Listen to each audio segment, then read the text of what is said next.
Hey, how's it going? Welcome to Eternally Bored. As you can see, we are once again here, I guess on another wonderful Sunday, recording with another wonderful guest again. And of course, as always, I'm Charles Washington, and this is Trey Chambers. Hey guys, welcome to Eternally Bored. We are a gaming podcast that talks about some of the heavier issues that other podcasts won't touch. But this is one actually that a lot of podcasts have touched, but we're going to throw in our 2 cents anyway. Today's topic is Kickstarter, Boon or Bane. And we say Kickstarter because that's 90%, but crowdfunding in general. I think Patreon does some things, but also Indiegogo. And then there's a few other international sites that are basically... Yeah, so crowdfunding in general, but Kickstarter because, you gotta have that clickbait.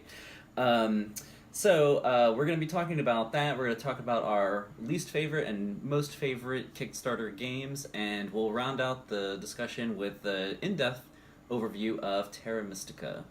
All right, so the topic du jour is Kickstarter, Boon or Bane. Let's start off with our personal experiences with Kickstarter. Ben, why don't you start us off? Hi, my name is Ben. I'm Returning guest. Returning guest. Yes. Aspiring game designer. Some might say super critical gamer. Everyone would say that. Most. Definitely most. If you're observant, but if you didn't know me, you wouldn't say that necessarily. So, my experience with the Kickstarter. So, I think to understand my experience with Kickstarter, you have to really understand the progression of gaming, right? When you first get into gaming, everything is amazing. You're like, oh, look at this game. It's new. It's fancy. You don't know what's good. And that was similar to my experience with the game in Kickstarter. I remember the first game I backed was called Skitty Kits. I know.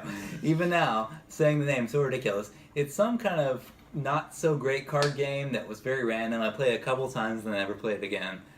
But it seemed so good. It just seemed really cool. They had such a good time playing it in the video. I was like, this is going to be amazing. And I remember the game I backed after that was called For the Win.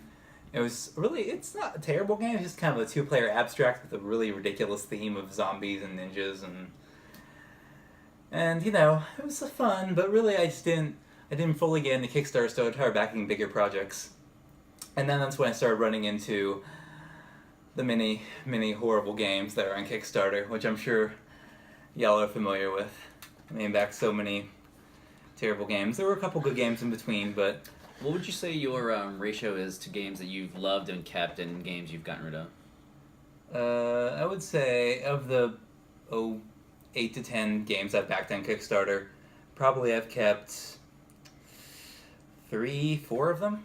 Yeah, and that first month 50%. Of getting on Kickstarter is like, most people back their first 2 or 3 games in the same week or 2-week period. Yeah. Because you start looking at these games, you get introduced to them, you're, given such a very well put together format for presenting just one focused game, and people just sort of get lost, like on an impulse, which I'm sure you're familiar with as well, correct?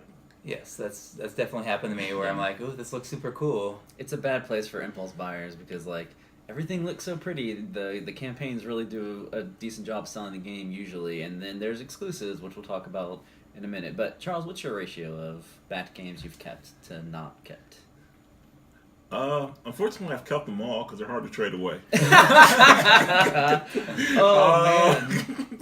Believe it or not, there are a ton of Kickstarter games out there, and they usually do get a lot of people, suckers, or whatever the case. Games sound good. You have famous designers, and they sort of, how shall I say it, just suck you into the whole experience. This is going to be by a known designer from a reputable company, and we're ready to go with this Kickstarter, and we've tested the games. Look at all these people having fun with it, man. Yeah, it's like the Mafia, right? Yeah. You try and get out, but they keep pulling you back in.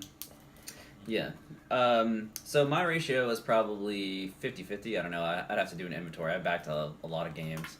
And what I would say about it is that I've probably kept about as many Kickstarter games as I keep non-Kickstarter games. I only keep about half the games I purchase, maybe not even that. I only keep about 30% of the games I purchase and then trade the rest away. So I don't think Kickstarter is worse than traditional publishing in that sense as far as quality. But I guess before we talk about that, let's talk about what do we look for in campaigns? Like, what entices you about a campaign, Ben?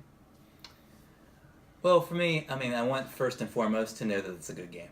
I mean, that to me is the most important thing. When I do back Kickstarter games now, which is a rare thing, I want to have people have reviewed it, they've played it, and it's not just some guy who's like, well, I came up with this idea and I thought I'd put it on Kickstarter.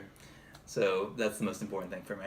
Yeah, and I've noticed a lot of the big Kickstarter campaigns will get reviews before the Kickstarter campaign even launches, which is a great idea. Well, honestly, what I've noticed is that the reviewers themselves, when they're doing their Kickstarter, one of the things that you can do is guarantee a review for your Kickstarter.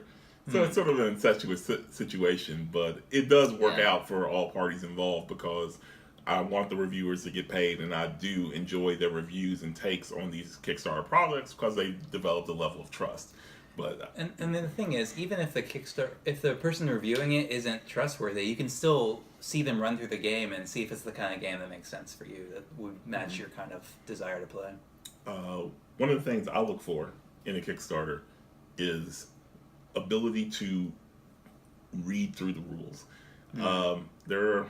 Probably my biggest turnoff is the fact that there's so many people who don't exactly have the rules finished or even in a good working draft format.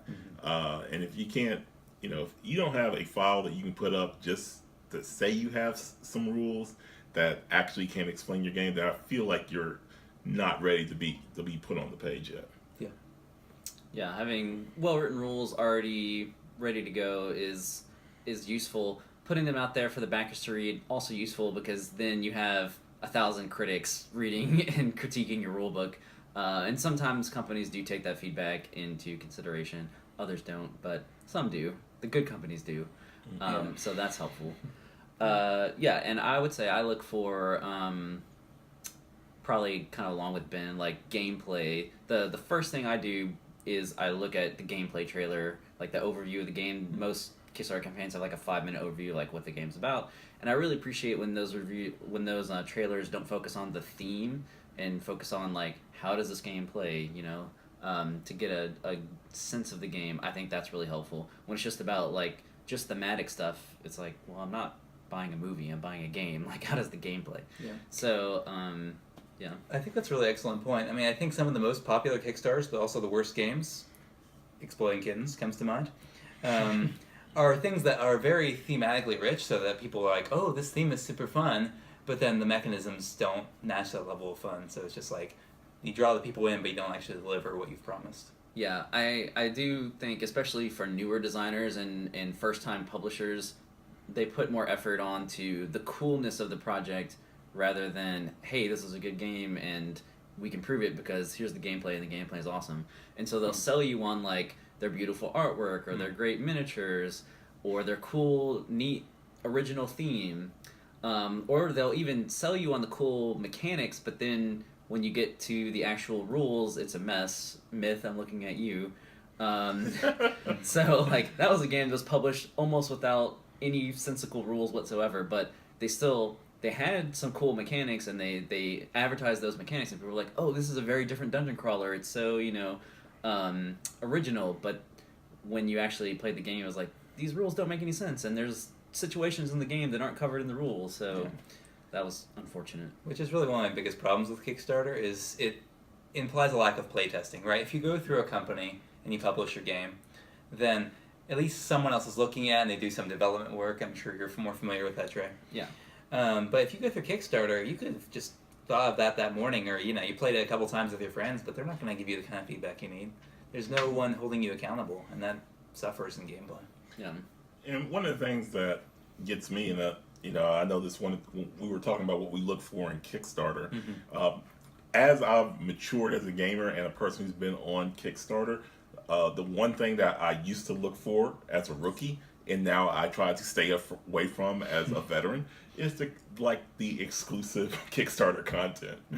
Yes. I feel like there is a curve that you go past, and when you're new, it seems like it's really good, but a number of these things that they put in as exclusive content is like, items that really should not have been in the game in the first place because they got broken and identified at playtesting, or it's just a combination of items that has only been theoretical and never been tested by anybody at all, just to set a monetary stretch goal. And these things are intrinsically bad for the game itself and just being able to develop an audience.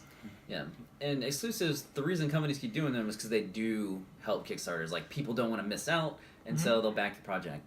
But as someone who buys a lot of these Kickstarter games, once they reach the market, if I notice that a game that was Kickstarted has a lot of exclusive content that didn't make it to the retail version, I will not purchase that game, and I think that's true for a lot of people as well. So I do think they're good for companies to do on the front end because it'll get you a lot of backers, but then on the back end, I think it'll hurt retail sales because anyone who does any kind of research, they'll see like, oh, there's a bunch of content that I don't have access to because I missed the Kickstarter.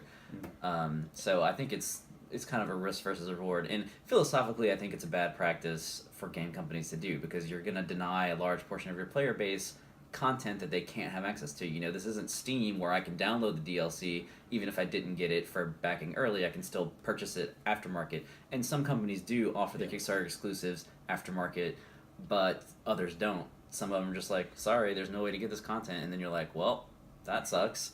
Until our next Kickstarter, when the content shows up mysteriously again in print. Catacombs, I'm talking to you.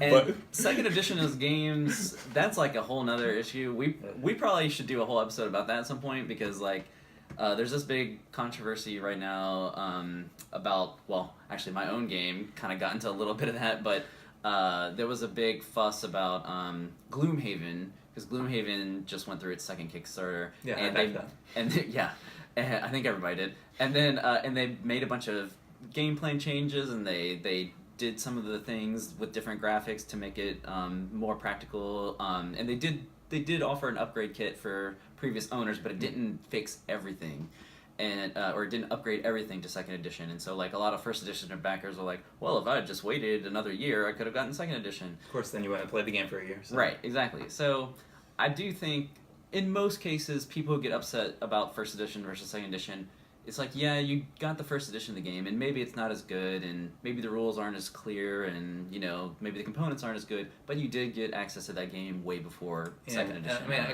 gotta say, like, I don't feel that for those people. You backed the Kickstarter game, what were you expecting? But that's pretty much par for the course. But then again, for every, I guess, I don't know if we're divulging or not, but we'll save it for later. But sometimes the second editions are inferior to the original, and it makes the original edition first printing go up in print. St. Petersburg. Actually, that includes the original. So. It might be, but but a few other games on that. We will have this episode. Yes, next episode. That's Thank you for the topic. All right. So let's go ahead and move on. Right. The creative process of work here. Yes. So let's do pros and cons of Kickstarter. So pros. What is like I mentioned before, one of the big pros of Kickstarter is that it really does spotlight the game itself. I mean, you will never see a game have better references and things written about it than in the initial Kickstarter in one easy to find space. So the marketing, yeah. Right. And even after the game is released, the Kickstarter is a good place to go. You know, if you're unfamiliar with the game, or you know you find it a couple years later, you know you'll go to the Kickstarter page and see what people said about it in the first place. Right. It concentrates a lot of information. You can read what backers said about it. You could read what the designers said about it when they were interacting with the fans. So yeah, it's a wealth of information that you wouldn't get just reading like a normal marketing advertisement. Yeah. Another thing I think is very good about it is that from a publisher's perspective, you're able to have and offer more premium content without risk. So these are the stretch goals that Publishers I think love Kickstarter. Yeah, pre-ordering. Yeah, it's guaranteed pre-orders, but these are the things you can do because it's like you can upgrade the miniatures, you can upgrade the finish, you can upgrade the cardboard, and you can do that because you've already made so much money to do it, so you've already guaranteed the sale. So yeah, in that way, I think it's good for publishers, but also good for customers because you're going to get a bunch of free upgraded components that you wouldn't have got had the publisher just invested their own money into it. So, Well, free. You pay a little more, but well, yeah. And that shipping, man. That shipping. Hey, some companies offer free shipping, level 99. So yeah, basically, it's good. I think it's good for consumers and good for publishers in that for publishers it takes away the risk. For consumers, sometimes upgrades the components. Maybe even they add content into it. Like they have more money so they can afford to hire the artist again to come in and make some more cards. That happens in a lot of campaigns. So I think those are some pretty big pros. One pro that I would mention is that a lot of games would maybe have never been made if not for Kickstarter. That's a double-edged coin that we'll talk about when we get to cons, but specifically what I think like extremely expensive games get made through Kickstarter. Right. Or games with extremely niche markets.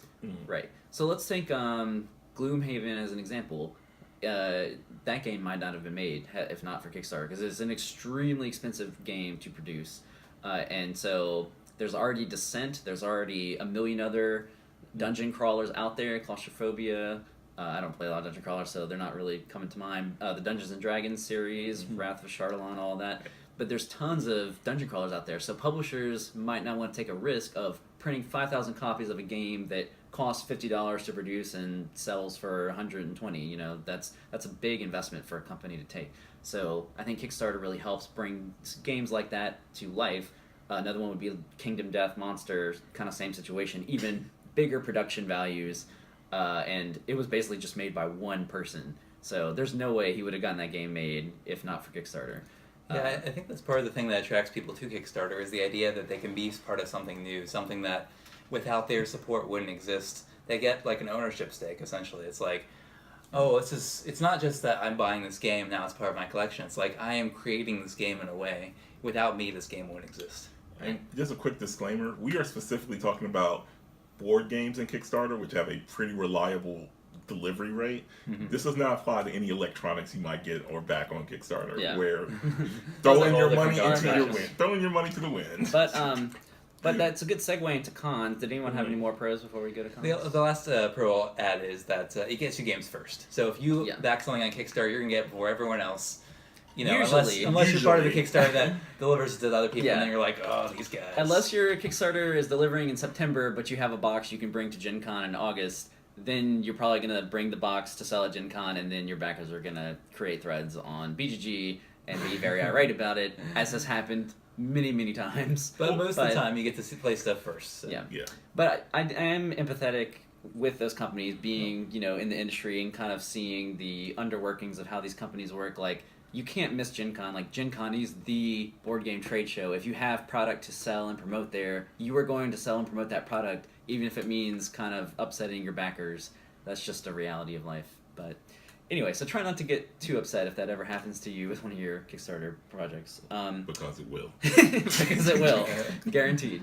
Let's talk about cons. So what I was going to segue off of what Charles was saying, there are some board game Kickstarters that have not delivered. They're very few, and they're infamous. There's huge threads about them on Board Game Geek, and it's usually because of lawsuits. I think only like 2 people have taken the money and run, which is a common problem with Kickstarters, is that people will just fund a project and then take the money and go to South America or whatever. That has happened with a couple of projects, but it's not very common with board games. The main thing is like a company gets sued or they go out of business and then they just can't deliver on their product. They don't think they have the rights for it, or they estimate how much the game is going to cost. And then every once in a while, there's just some lady who's like, thinks the sun is telling her not to make a game. Oh, that game. Dear Lord. I don't remember the whole story. Maybe y'all remember better than I do. But it's like she was making this game, and then she was like, oh, I can't make it because the sun came to me. And he was like, don't make this game. I'm like, son, why do you not want me to make this game?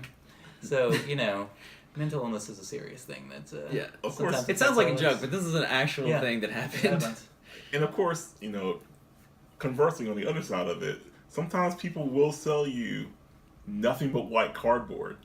And it's your fault if you buy white cardboard and expect them not to take your money when you put it out there for them to take. Yeah. So the background on that, there was a Kickstarter for a game called The Emperor with No Clothes or something like that. The Emperor's New Suit. Tons of people backed it. It said all over the project that this was just white cardboard and blank dice, and people still backed it. and they were like, "Hey, you sent me blank cardboard and blank dice," and they're like, yes, correct. That's what we said we were sending you. Yeah. I thought it was gonna be something different. Yeah. However, go see the Emperor's New Clothes on Kickstarter. It still has probably the best Kickstarter campaign you will ever see from a page perspective. And hey, you can make your own game or whatever. Yeah, so other cons besides non-delivery.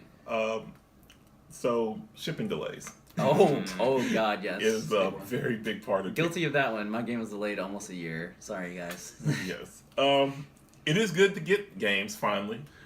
Sometimes you can make whole threads where everyone is laughing at you because your game has yet to ship, Kingdom Death Monster, but and Glory to Realm Designer or Edition. So I mean, there's a number of things, legendary shipping delays, but just in general, even with a buffer, and I know a few companies are trying to accomplish a buffer. I mean, there are so many things that you cannot anticipate. I can't really blame the companies for Chinese New Year or shipping delays or, all the many numerous incidents that I've received in my updates for different Kickstarters. However, I would say on average, a Kickstarter runs probably about 3 to 6 months behind on average of what they're promised. I would say the average they ship about 3-6 months after they're projected. There's very few Kickstarters that ever make their date. Yeah, and I think part of the problem is that many Kickstarters are run by people who haven't run game companies before, so they don't really know what they're doing, and they're bound to make mistakes, and you kind of have to expect that if you're... My favorite example is 2 Rooms and a Boom. I love those guys, by the way. I've met them at conventions. They're a super great company. That game shipped 2 years late, and it was literally just a box of cards. And I don't know, I'm sure there's a story and drama and things happen, and they didn't anticipate issues, obviously. I think they were a new company. But, I mean, their backers were obviously upset, of which one of my friends was a backer, and they were like, we backed this game, it's been 2 years, it's literally just a card game, why don't I have my game? So, things happen. It seems like it would be a simple thing to have a game printed, especially just a card game, but it's not, especially you're dealing with China, dealing with shipping. And then immortal words of BBD, never trust a big deck and a smile, because it can be poison. Oh, man. Sorry, I had to get that. Just moving on. Yeah, so that's definitely a con. And probably one, and I think we mentioned this earlier, is that you get the game first, but you definitely don't get the game cheapest.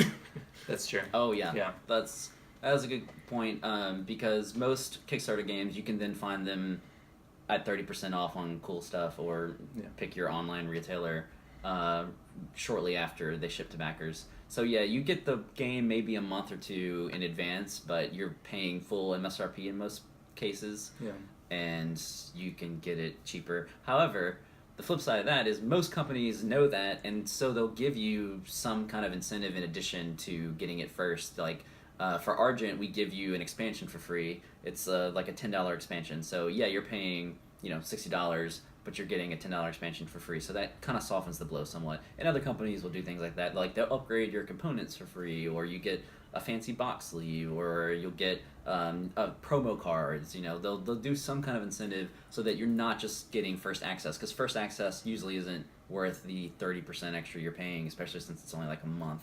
Mm-hmm. Or they'll do the tasteful and say, this edition is only on Kickstarter, and this edition is for everyone else. Yeah. Or one thing that happened is I backed Prince of the Renaissance, and they just threw another game in. They're like, hey, this is another game that our company made. You can have this one too. So, yeah. Do you still have that Kickstarter game? I'm I do. I haven't actually opened it yet, but maybe we'll play it one day. So, but if the company is not offering any extra incentive, it's kind of a bad situation, because you are going to be paying way more. But some people don't mind paying full MSRP. I mean, games still sell at conventions, and most booths at conventions sell games for full MSRP. Games still sell at comic book stores, and they sell them at full MSRP. So some people just don't care. If you got the money and you want the game, Yeah. Mm-hmm. But I'm poor, so I always buy cool stuff. Me too. Hey, cool stuff. You want to sponsor this show? Or they already have Dodge Tower. I'm getting games. I will start buying from you. Any other cons that we can think of? I feel like there's numerous, but those were the 3 I had. Oh, wait. Yeah, we were going to return to quality. So, some games are made because Kickstarter exists, and they're awesome games that wouldn't exist. But there are a ton of terrible, terrible games that would not exist if not for Kickstarter. and gullible backers. Gullible backers like us. Yeah. So that is because there's not a lot of quality control. Well, there's zero quality control. There's as much quality control as you say there is in your campaign. I mean, generally the only thing that a Kickstarter needs is either a good level-headed campaign, because there's plenty of just absolute trash that's never backed at all, or some persistence and some genuine fundraising to get the game back, because I've seen a few things fun on its second and third Kickstarter attempt. Once they got everything put together in a more... Sometimes a campaign deserves to fail so that they can fix it. I think that's it for some campaigns deserve to fail, but don't. They succeed. But they succeed. There's another pro that I just thought of. This is more for publishers, though. Kickstarter campaigns are free marketing. Like, when you do a Kickstarter campaign, it will get shared around. It'll start with your friends and family, but then they'll share it, their friends will share it, their family will share it, and then it's kind of like viral. I hate to use that word because it's an annoying word, but it is. It's viral marketing, and it's free viral marketing, and so that's another enticement of Kickstarter. So if you're a publisher, Kickstarter is a great model. It's zero risk and free marketing. Hard to argue with that. It's easy money right there. But they do take their cut. Yeah. So I guess the big pro that traditional publishing offers over Kickstarter is that quality control. So you have developers, you have a larger network of playtesters rather than just your family and friends. So these are things that really help, and you have a company that knows the industry and knows the logistics of shipping and things like that. So traditional publishing is not going away, but I think Kickstarter is an interesting kind of, in addition to traditional publishing, we also have this other thing that has its own quirks and pros and cons. Yeah. I just want to let you all know, if you are planning on running a Kickstarter and you're watching or listening to this, if you want to send me a free copy of your game, I will tell you if it's good or not. I want to put that out there as a service. Yeah. Eternally Bored. We'll totally play your game and talk about it on the show. All right, let's talk about our least favorite Kickstarter games. Glad to bring the negativity. Yeah, so Ben, why don't you start us off? All right, so the third worst game, or at least number 3 on my list, is a game called The Agents. The Agents is a card game with a pretty clever idea. It's a game where you play cards between players. So, like, you're sitting... I think I play a 3-player game, so I had 2 people adjacent to me. And when I play a card, there's between me and one other player. And the card has 2 halves, so one half affects me and one half affects the other player. Sounds clever, right? The problem with the game is what happened to me immediately upon playing, which is I played a card that said, when this card goes down, it's going to switch to the other side, so you're going to lose this card. Or the other side said, you lose points. So either I would lose points... Oh no, here's what happened. The other side was like, you gain points. So I would put that card down. When I played it, it would make it switch to the other person. Or if I had that side face him, he would make it switch to the other person. So either way, whenever I played the card, I immediately lost it. Now, you didn't back this Kickstarter game. No, I was playing someone else's copy. Okay. It's a game that immediately broke as soon as I started playing it. So I backed this Kickstarter, and I researched it because it had the famous time-sensitive exclusives. So the first 100, first 200, first 300. So I had a lot of ancient buyers, or anxious buyers, and I got in like the first 250 or something like that. And I just backed it just to reserve my spot. And then I went through and looked at the game and looked at the designer, and it was terrible. This is also on my worst list. It's number 1 actually. But mainly because the designer or the main designer had a electronic device Kickstarter that failed, and he never delivered on and took all the money. And B, the same designer was asking for help pinning down the rules during the Kickstarter of things that had gone wrong, and asking for suggestions on the update and comments phase. And I was just like, I did my research. It took me maybe about 30 minutes after I backed it, and I unbacked it. So. All right. My number 3 is funny because I own it, and I still own it, and I probably won't get rid of it, but I'm still going to call it out, and that's Monikers. Monikers is basically just Time's Up with worse rules. So if you're interested, just buy Time's Up. It's a better game. It has better rules. The Monikers rules are very similar to Time's Up, almost a carbon copy, but I think the changes they made are actually worse.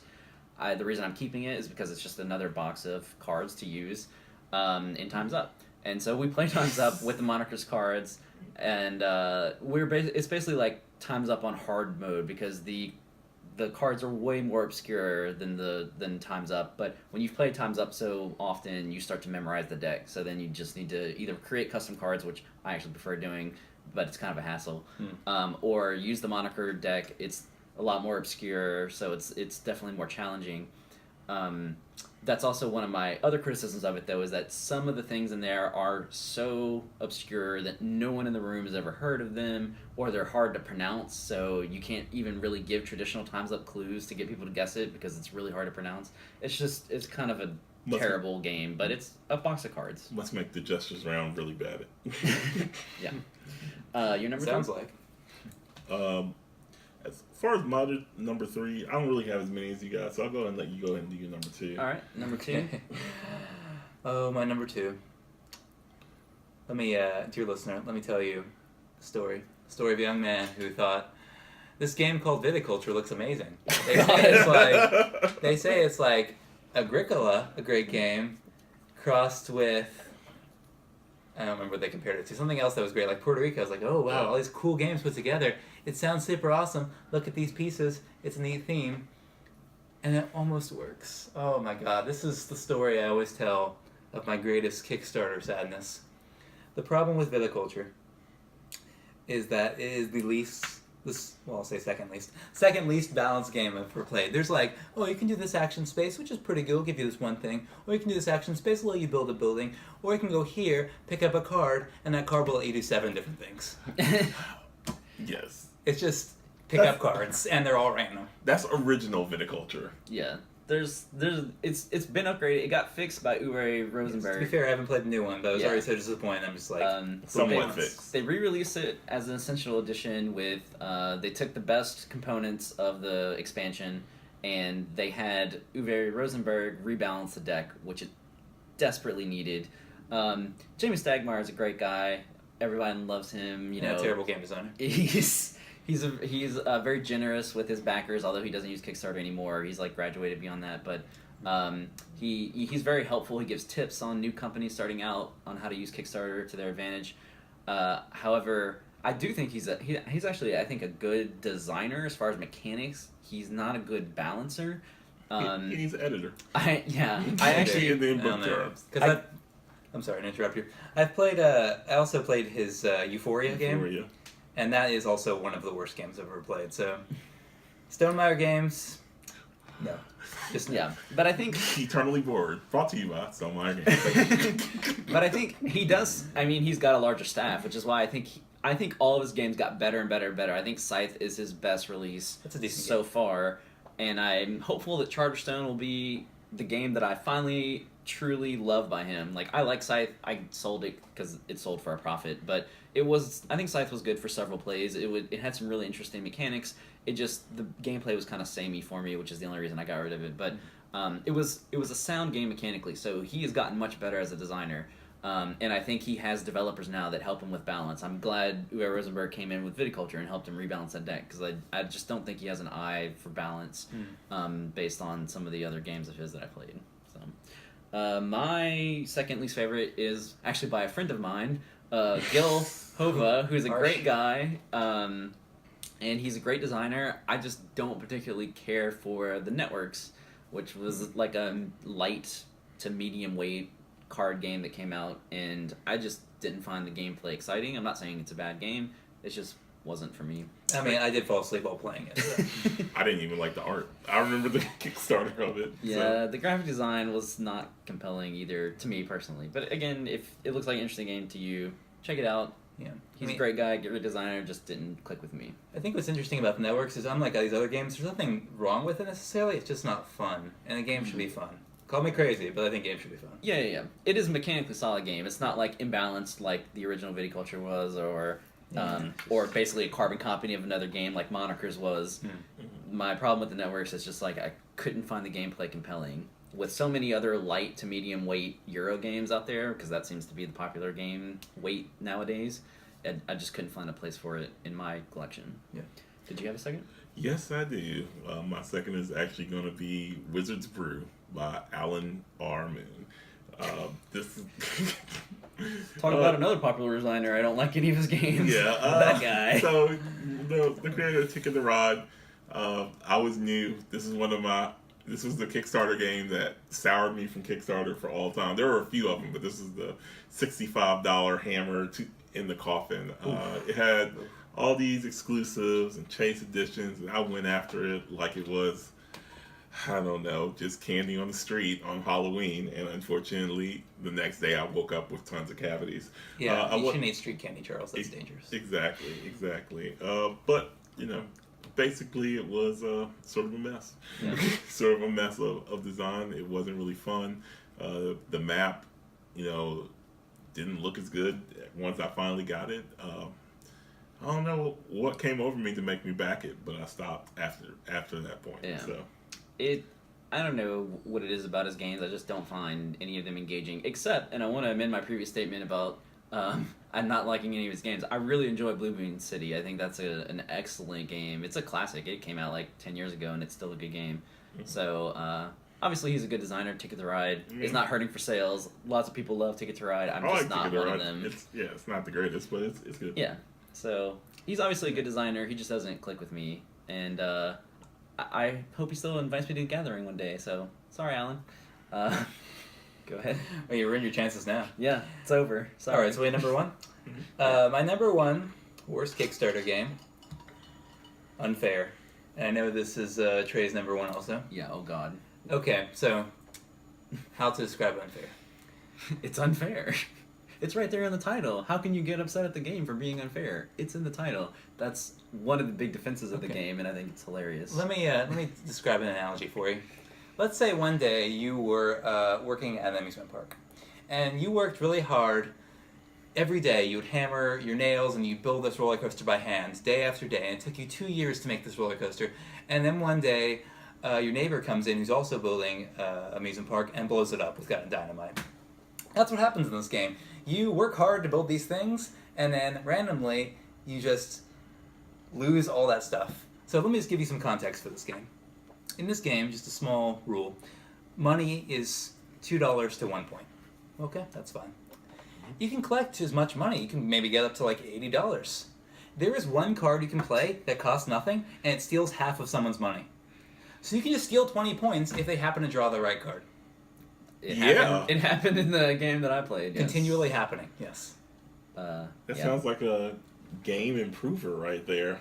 Improve it right So to the trash can. There's nothing you can do in that game except draw the right action cards and just beat up on everyone else. Yeah. Well, that sounds grossly unfair. So maybe it's appropriately It's titled. like, oh my god, it's like those people who made this game hate the people who played them. It's like, I really want people to hate themselves after they play this game. How can I make a game like that? Unfair. But it's thematic.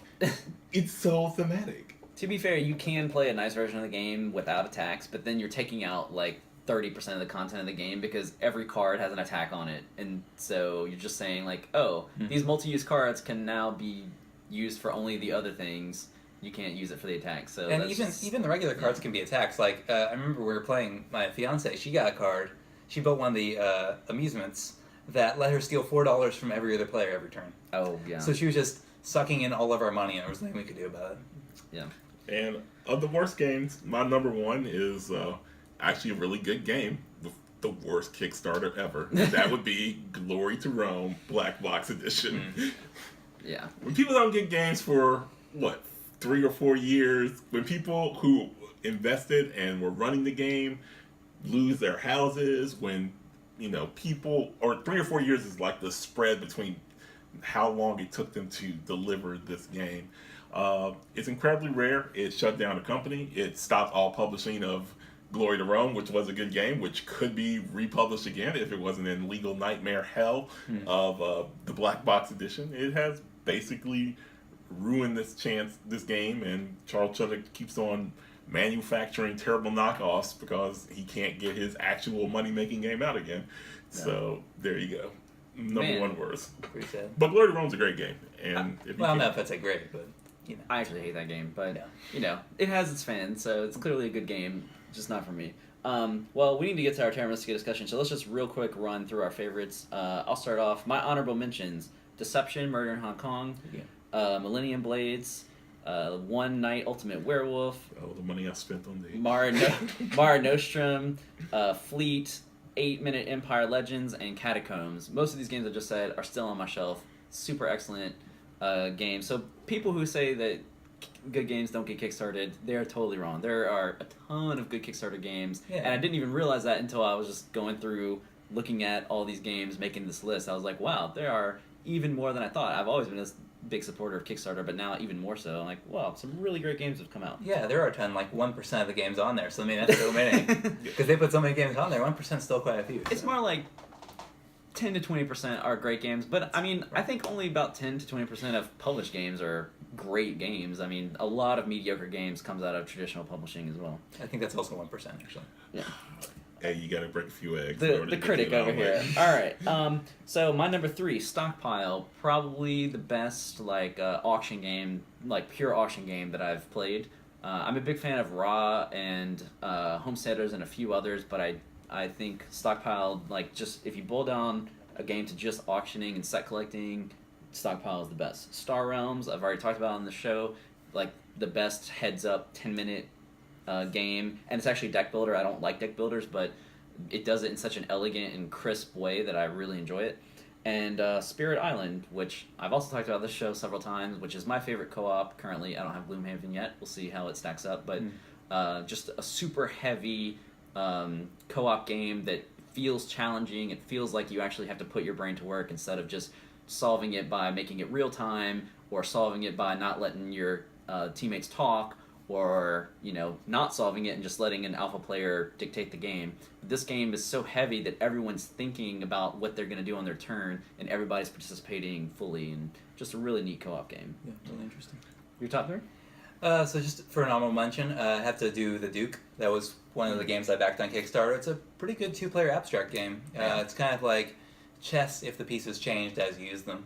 So it's a pretty clever game. I don't play as often as I'd like to, but it's a good game. The other one I'll say is Energy Empire, the Manhattan Project. The original Manhattan Project, not a great game, because it's a race game, and also there's parts in the game that don't need to be in there. But Energy Empire is actually a really fun game, which I really recommend. My number 3 is Resistance Avalon.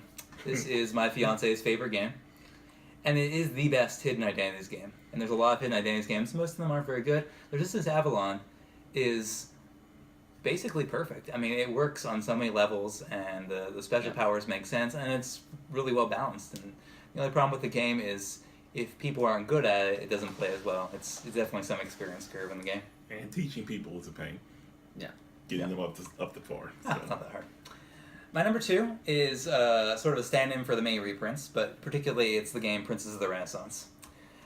Back when I first started gaming, about 6 years ago, this was one of the games we played all the time, and it was out of print for a long, long time. It's a Martin Wallace classic. It's a 6-player game. It's an auction game, and it works really well, and it's really fun. And it's like, oh, I don't want to spend $100 for this Grail game, and finally they were printed, and they did a pretty good job on it. So that's my number 2, and my number 1 is Sentinels of the Multiverse, which is a game I actually have never backed on Kickstarter, but I've bought the crap out of that game. I bought every expansion. It's the superhero constructed deck game where all the players work together to attack one villain, and in some kind of environment. It's just so thematic, and mechanically it just works. Some of the decks are very different from each other. I love Sentinels. I'm a Sentinels freak. What can I say? You even own some of the imitators that now are not nearly as good as Sentinels. Charles. My Kickstarter games are, I like a classic reprint. I really enjoyed the Medici reprint. Give or take, if you like Canisian and Medici. You have that? I do. Yeah. Oh, you need to bring it over here. I will bring it. I won't play Anyways, it's a good, there's very few good 6-player games, and you can play it, and it's great at 6 players, so I think it's really good. Excellent. My number 2 might be close to my number 1, but it is Orleans. Again, I think Tasty Minstrel sort of done really well with making these deluxe editions that are only available through the Kickstarter. This was the first experimental foray into it, and they used a very good game to do it. There have been a couple others, Crusaders that will be done, just wrapped up recently, and I also believe that you have another one, Yokohama, that came out recently. Excellent that were game. available. Really good game. So this is sort of standing in for all those flagship games that they do in deluxe editions. But Orleans is definitely one of the better games, and the exclusive of it was that it had added a fifth player, and that fifth player is only available in this deluxe edition. So very good. And my number one is Small World, the Designer's Oath edition, which goes for something around $1,000 right now. Probably one of the most intensive reprints ever made. Hate or love Small World. This is sort of like the board gaming equivalent of the Holy Grail. It also came with it was on the Small World app, so it wasn't even part of a true board game Kickstarter. It was like a digital / board game production, and it was extremely well done. Yeah.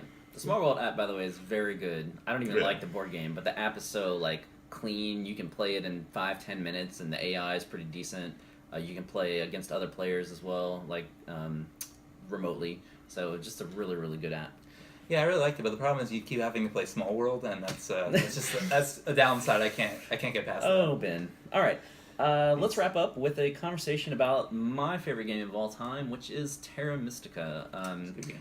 It is my favorite game, and I'm going to spend the next 10 to 15 minutes totally dumping on it because I'm mostly just going to talk about its flaws. That was a negative one. It's amazing that it can still be my favorite game, even though I've identified so many problems with it. So we'll start with the biggest one, which is balance. That's not on the script, by the way. He just No. knew. He knew the biggest flaw in that game. That game is not balanced at all. Yeah. It gets worse in the expansion, which we'll talk about in a second. Yeah. But the base game, there was a race called the Fakirs that got nerfed right before release, and that nerf was not tested, and that race is unplayably bad. It cannot win against any kind of competent players. Yeah. And then you also have the RN, which are not as bad, but pretty bad. We nerfed them, but we couldn't come up with replacement power, so we left it blank. Yeah. Awesome. So those changes were not tested enough, clearly. And then you have the halflings, which were so broken they had to be patched, because if shovels came out later in the later rounds of the game, the halflings were just unstoppable. They could just stockpile workers and terraform the whole map to brown, and then they would win. But then the biggest problem is probably the darklings, which were clearly the best race out of the box in the base game. And, well, technically at the higher levels, engineers are better. But Still, Darklings give them a run for the money Yeah. with ease. So darklings are just they're just so good. They're just so really good.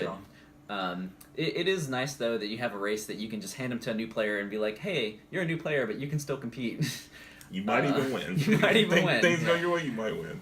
Yeah. And then there were races that were, in addition to the Fakirs, who were really bad. You had the Giants, or you had races that were only good at certain play counts, right? So Witches were another one. The yeah, cult- like or the witches, cultists, you yeah. think, or some races that are only good with certain specific tile setups, like the Swarmlings, and some races that are only good if they go last in the turn order. It just seemed like everything. The balance was just such a large issue to have in the game, and honestly, in the asymmetric play, people fell in love with it anyway. And at this point, you have people who like it so much, I don't even think that there's a way to fix it, which is why they're making a new game. Yeah. Well, Yeah. Well, I think another part of the balance issue is the upgrades you get from building your temples. I don't think those are equally balanced. no, Like, definitely clearly. not. Brown I mean, one is ridiculous. The ones that produce points are so necessary to winning that those are always the ones that people go to first. Yeah. So, I mean, it just seems like if you have to do that one, then what's the point of having the other ones, really? Yeah. So the way they fixed the racial balance though is in the expansion they added an auction variant, which we pretty much always play with now, just because otherwise we'd all just select the same races over and over again. Who wants to do that? Because one of the strengths of Terra Mystica is that the races are so different. They're so interesting to play, so you want to experiment with them and try them all out. The auction is not a perfect fix though, so I'll give you one example.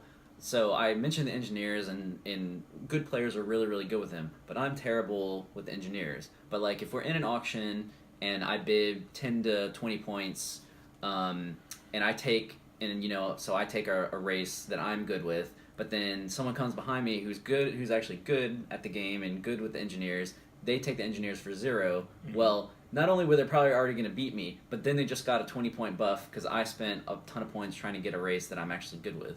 So it's not a perfect system to balance the game, but I think it's better than nothing, and I think it's almost mandatory to play with at this point. The thing about auctioning is it's a form of balancing that relies on your players to do the balancing for you. Yeah. Right? So you're assuming you have equally skilled players, and if players are at different skill levels, an auction is going to have problems based on that. Yeah, and even if they are equally skill levels, you just might have something strange happen during the game. I mean, it's a perfect information type of game, but people building in certain places ahead of you, or making sort of risky plays up front might just totally disrupt your strategy. And that definitely can be a big issue with the game, where if you get cut off on the board, your game can be over. There's no way for you to catch up. I know last time we played, someone was kind of like, there's nowhere for me to go because we had just been built all around. Yeah.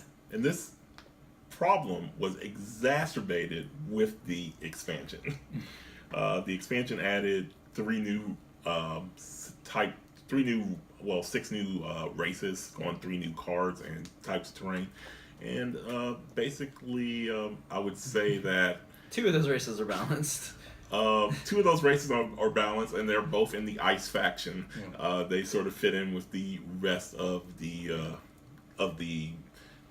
sort of gameplay staff, or of the the other races that are in. They sort of meet their power level. They're not overly broken. They're not overly weak. One race came out, just literally the best race ever placed in the game, the Shapeshifters and the Riverwalkers. Right behind them. Yeah, they were the absolute best race in the game, and now they're one of the absolute worst through 4 or 5 revisions. Yeah. And the crazy thing is that he had them almost balanced. They were still really good, but they probably weren't even better than the Engineers and the Darklings. And then he nerfed them again, and now they're one of the worst races in the game, which is, again, the guy he's a brilliant game designer, but he doesn't know how to balance his games. Like, that's something that Blizzard does a lot with their games, is that they'll do nerfs, they'll do little nerfs, little nerfs, little nerfs. They'll get something almost balanced, and then they'll just hit it one more time with the nerf hammer and just, like, obliterate it. Or they'll sometimes do the opposite, where they'll just buff something slightly, give it one more buff, and it just makes it totally out of whack. And I feel like he should have just left it with the version 4 revision, because they weren't the best race in the game anymore, so there was no reason to further balance them. And then he just nerfed them to oblivion. Yeah. So given the game as it is, right, with the balance issues, how should players play in order to counteract those? I think you have to do the auction. Yeah. I think that's the only really... But again, it relies on the players to self-balance the game. And so, that scenario I gave earlier won't fit. If you have a new player, that won't fit. In fact, I would recommend, if you have a new player, give them the Darklings, and then let the other players auction. Yeah. Give them the Darklings for 0 points. They start at 40, and then do the auction with the other veteran players. On the tournament scene, they've completely banned everything from the full expansion. They only allow things that were in the mini expansions, which is like the shipping tile and occasionally the temple tile, but I don't even think that's fully activated yet. But yes, nothing in the expansion is allowed. One thing we didn't mention in the expansion was they have additional end of round scoring, and they don't use any of that as well. So they've basically thrown away everything he's tried to add to the game. Yeah. So the expansion came with 2 brokenly powerful races. It also shipped with 2 of the other worst races in the game, which are the orange races. They're both really bad. Races. They're all bottom tier. No. The orange races will make sure anyone next to them loses as well. Do not forget this. So there's the perfect balance, right? You put the guy who has the best race with the guy who makes the guy next to him lose. It's perfect. Right. So it's a terrible system. You have to wonder, how did this expansion come out? Who were the testers? It was already a popular game. You assume he had tons of testers, and yet it still came out this imbalanced. So that gives me pause for the next game, which is the Gaia Project, which we've all tested.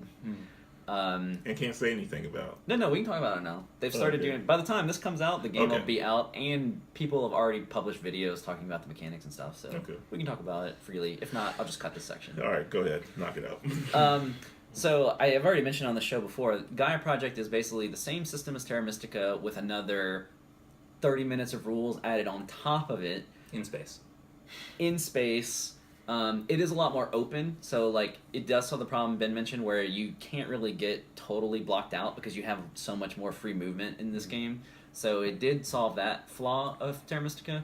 But the problem is the counterpoint to that is the way they solved it is by creating lots of empty spaces between the hexes. And in order to get through those spaces, you have to upgrade a certain technology. So there's a forced start, at least in the version I played. No, that is true. Yeah. So we can talk about the tech tree. That is, I think, the biggest improvement off of Terra Mystica, but also one of the biggest flaws because, as been mentioned, there's a tech you pretty much have to upgrade because it allows you to expand. Yeah. So you're kind of like pigeonholed into this thing. And then there's this other track on there, the purple track, which is absolutely terrible, and only the race that specializes in it will ever go up that track. It lets you go on one type of planet, but the opportunity cost, all the other stuff on the board is so good. You're like, I want to go on that, but I can't. There's just too much else I want to do. Yeah, it's too expensive to get into purple, except for that one race that does. They're meant to go on purple, and so of course they're going to boost that. But no other race will bother upgrading the purple track because the other tracks are just so much better. Yeah.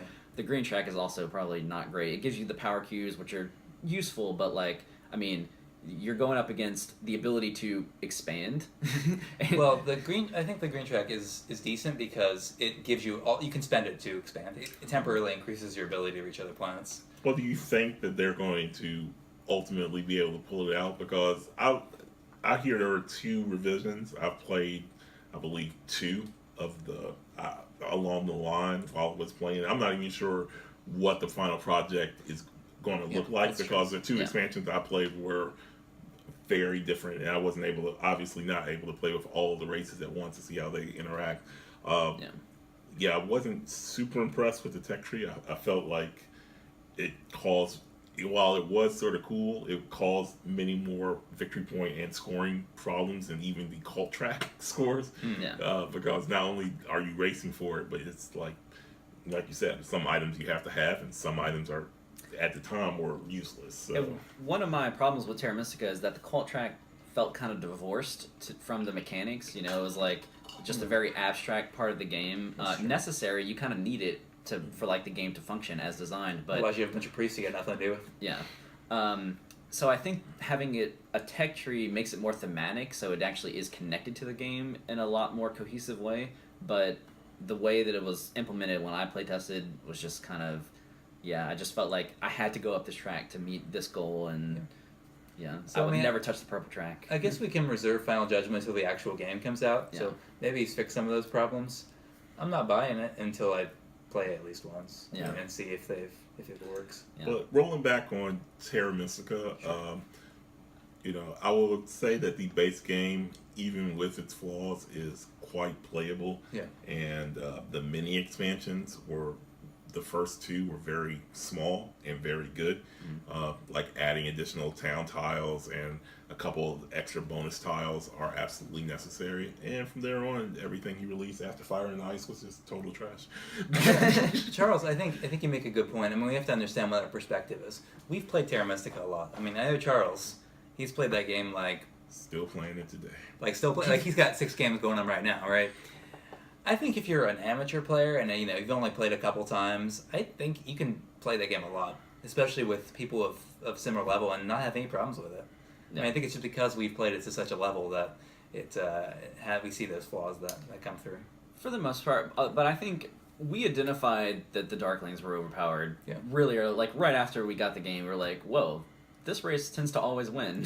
It's not something we read about on the forums. We just noticed a pattern. Like, whoever had the Darklings usually won the game. And we're like, And no one was the Fakirs. And the Fakirs always lost. So, like, those problems became apparent. But, I do think some of the finer points, like the Engineers being a good race, I never would have known the Engineers were a good race because I suck with Engineers. Yeah, they're hard to play. Yeah, so some of the things that Ben's talking about is definitely true, where it only become apparent after many, many plays.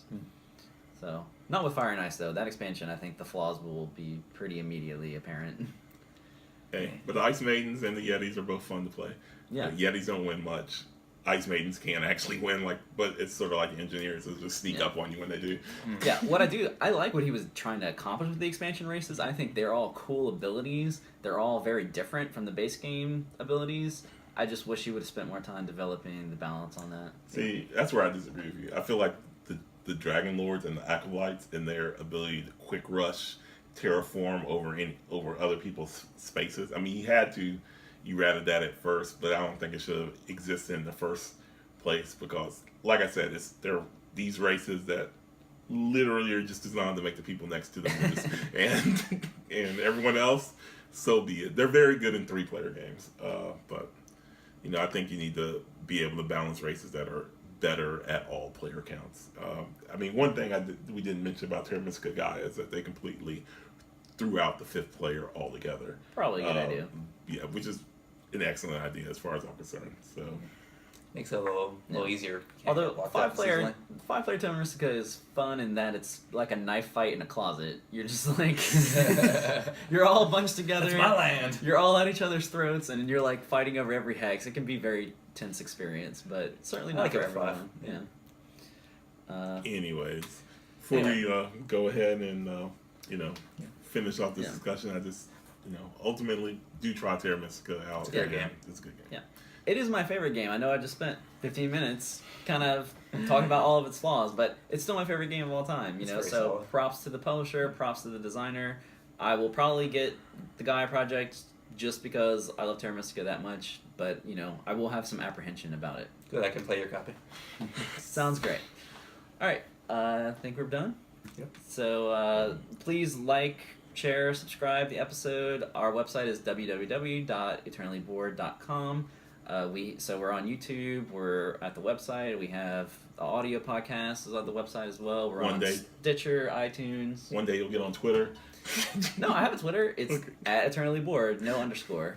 The only thing I'm not on is Facebook because I don't want to constantly log out and log back in a different account. So you're on Instagram? Yes, actually. It's Kaneda FX, like from Akira. KANEDAFX. And you're on Friendster? No one's on Friendster. Hey. Well, MySpace. Are you on MySpace? Okay. Yeah, I am on MySpace. Last login was 2005. So, all right. But thanks for joining us. Thanks for having me. Until next time, we're eternally bored, so you don't have to be. Peace. All right, video edit it out. All right, let's play some games. All right. We eat some cheese. Eat some cheese, play some games. Do some things do some funny things with names because we are going to be so bored. Here we are again by chord. Let's see. Are you writing a theme song for us, Sean? I don't know, man. It's like you got to figure out what it's going to be.